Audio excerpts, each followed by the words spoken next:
பேசும் பொழுது, வேதம் சொல்லுகிறபடி நடக்கும் பொழுது, வேதத்துக்கு முக்கியத்துவம் கொடுத்து, கர்த்தருக்கு முக்கியத்துவம் கொடுத்து, தேவனுடைய வார்த்தையை விசுவாசித்து, ஆண்டவரே உம்மை போல மாறுவதற்கு என்னை அர்ப்பணிக்கிறேன், என்னை தருகிறேன், என்னை ஆண்டவரே உம்மை போல மாற்றும், ஆண்டவரே உம்மை போல என்னை உருவாக்கும், மறுபடியும் பிறக்கிற அனுபவத்தை எனக்கு தாரும் என்று சொல்லி விசுவாசத்தோடு தேவனோடு கூட அதிக நேரங்களை செலவிட்டு ஆண்டவர் பேசுகிறதை கேட்டு உங்கள் வாழ்க்கையில் ஆவிக்குரிய ஆன்மீகத்தில் வளர வேண்டும் என்று நீங்கள் நம்பினால், விசுவாசித்தால், நிச்சயம் ஆண்டவர் உங்களை ஆவிக்குரிய வாழ்க்கையிலே ஆன்மீகத்தில் உங்களை வேற லெவல்ல உங்களை கற்றுக்கொண்டு செல்வார்.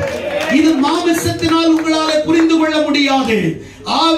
ஆவியானவர் உங்களுக்குள்ளாய் வரும் பொழுது உங்களுக்குள்ளாக சில மாற்றங்களை ஏற்படுத்துவார், சில காரியங்களை உங்களுக்குள்ளாய் ஏற்படுத்துவார், சில மாற்றங்களை ஆண்டவர் ஏற்படுத்துவார்.